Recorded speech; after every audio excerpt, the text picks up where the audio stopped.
Chers amis, bonjour et bienvenue sur la chaîne du Petit Atelier. Dans cette vidéo, j'ai envie de vous parler d'un élément majeur de l'aquarelle qui est le pinceau. Le pinceau, c'est le seul intermédiaire qu'il existe entre vous, peintre, et le papier. Et si je vous disais qu'un aquarelliste confirmé, quand il peint, il ne sent même plus qu'il a un pinceau entre les doigts. Une écriture d'enfant, vous pouvez la remarquer, une écriture hésitante, où il n'y a pas de régularité dans les liés, ni dans les courbes, il s'y reprend plusieurs fois pour faire la même lettre, il l'interrompt, et on retrouve ce même défaut chez les aquarellistes débutants. Quand ils font un trait, ils s'y reprennent à plusieurs reprises, et au lieu de faire un trait directement, et du coup le problème c'est que ça manque de fluidité dans l'aquarelle. Si vous arrive de vous surprendre à faire ce genre de choses, eh bien c'est qu'il manque probablement des éléments à votre connaissance quant au pinceau. J'ai eu l'idée de regrouper ces éléments manquants en 4 catégories que nous allons voir ensemble. Pour moi, le premier fondamental, c'est bien tenir son pinceau. Quand on regarde une main, ou même la radiographie d'une main, on constate que les doigts, au fait, n'ont pas la base, comme on le croit, à la hauteur de la paume, mais ont la base au niveau des métacarpiens. C'est pourquoi, quand on articule les doigts, d'une façon souple, un peu comme si on caressait de la fourrure, on la caresse peut-être du bout des doigts, mais en tout cas les doigts sont articulés à ce niveau-ci. Donc le problème c'est que souvent quand on commence l'aquarelle, on articule à partir de là, et du coup, si vous voyez, vous verrez par vous-même, si vous faites ce genre de choses, le poignet est rigide et la paume est tendue. Voilà. Alors que si j'articule le doigt à partir des métacarpiens, eh bien, je peux faire ce que je veux avec. Il y a une immense souplesse et une grande fluidité dans le mouvement. Pour tenir votre pinceau, tenez votre pinceau entre le pouce, l'index et le majeur, comme ceci.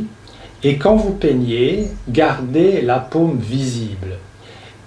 Faites vos traits comme si vous faisiez virevolter un ruban à la manière des danses chinoises traditionnelles, comme ceci. Le deuxième élément très important aussi, c'est de bien choisir son pinceau en fonction du trait ou du lavis qu'on veut obtenir sur le papier. Il faut aussi choisir son pinceau de qualité, c'est très important. N'oubliez pas qu'un pinceau, c'est pas jetable, ça se garde pour la vie. Un pinceau de mauvaise qualité, vous aurez au final regretté de l'avoir acheté parce que vous n'en ferez pas un bon usage. En plus, si vous prenez un pinceau en poil naturel, en général, il ne perd pas ses poils, donc encore une raison pour le garder très longtemps. Alors, il y a pléthore de pinceaux, je pense qu'il y a même un magasin, paraît-il, au Japon, il y a plus de 1000 pinceaux. Ben, c'est normal, ils travaillent beaucoup sur le graphisme et leur écriture, déjà, est presque une aquarelle. Mais je ne vais pas tous les détailler, je vais plutôt les mettre en 4 catégories, ce sera plus facile. Donc il y a les pinceaux synthétiques, il y a les pinceaux en poil naturel, il y a les pinceaux à la vie et il y a les pinceaux pour les traits. Nous allons voir ensemble ces pinceaux. Un pinceau synthétique, sauf s'il imite les poils naturels, contient peu d'eau. Ces poils sont souvent plus rigides. Il sert donc à faire des traits nets, droits, fins ou épais. Un pinceau plat à la vie synthétique ou en poil naturel n'est pas fait pour les détails ni pour les traits. Il sert à couvrir de larges zones comme un ciel, une mer, une plaine. Mais pour avoir de très larges zones, on peut aussi utiliser des pinceaux en poil de chèvre Si on veut des zones plus soutenues au niveau pigment, il y a des pinceaux en blaireau ou en loup. Un pinceau à bout rond ne permet pas de faire de traits fins, mais sert à créer des points de couleur dans un lavis ou à l'extérieur du lavis. A l'inverse, un pinceau à pointe fine, même de grande taille, peut, si vous avez assez de dextérité, produire des traits assez fins.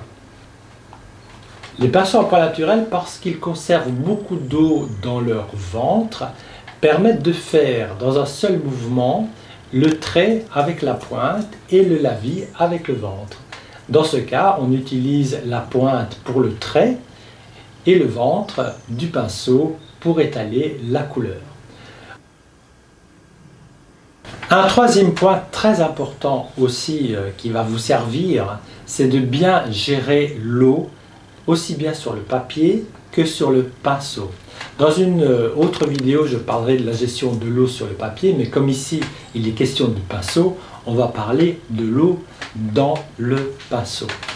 Alors, d'abord une chose, c'est quand vous prenez vos couleurs dans vos godets ou sur votre palette, évitez d'avoir trop d'eau dans le ventre de votre pinceau. Et même, dans une certaine manière, faites en sorte qu'il y en ait le moins possible. Parce que si vous avez de l'eau dans le ventre de votre pinceau, vous allez noyer vos godets et vos godets seront inutilisables. Plus un pinceau contient d'eau, plus vous risquez de noyer votre trait. Soyez prudent, si vous voulez que votre trait soit assez pigmenté sur votre papier, ne mettez pas trop d'eau. Par contre, votre pinceau n'est pas très mouillé s'il n'a pas beaucoup d'eau dans le ventre, ou si c'est un pinceau synthétique qui ne garde pas beaucoup d'eau dans le pinceau. Quand vous peignez, vous avez plutôt intérêt à le garder tout à fait vertical afin que le plus d'eau possible se répande sur le papier via le pigment qui se trouve au bout du pinceau, de sorte que vous n'aurez pas à reprendre du pigment pour finir votre trait. Quatrième élément, et je termine par cet élément parce qu'il est primordial, c'est qu'il faut savoir où on va. Quand on sort sa voiture du garage ou son vélo et qu'on a un but bien précis de promenade, eh bien on prend la route et le vélo va tout droit.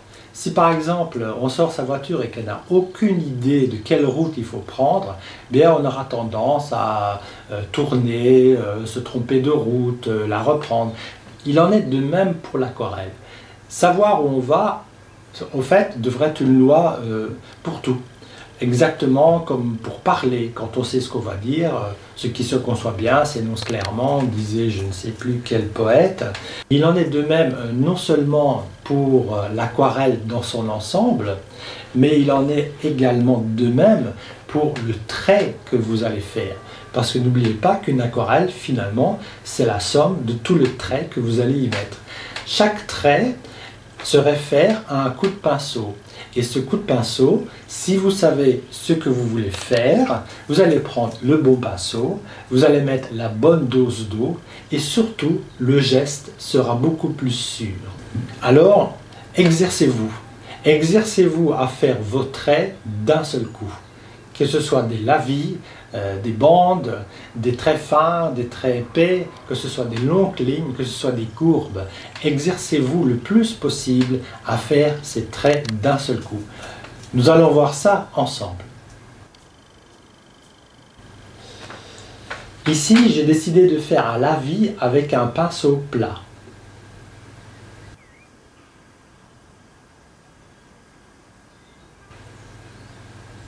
Ici, j'ai décidé de faire le trait d'une droite allant exactement de là à là.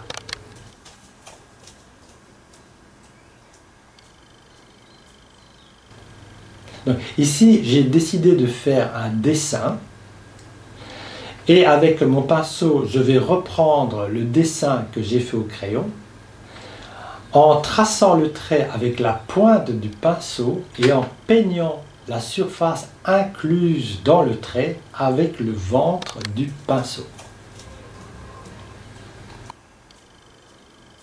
Voilà, je vous laisse essayer tout ça tranquillement. Si vous avez aimé la vidéo, abonnez-vous ou mettez un petit pouce bleu pour dire que vous avez apprécié. Et puis à bientôt pour une prochaine vidéo. Au revoir.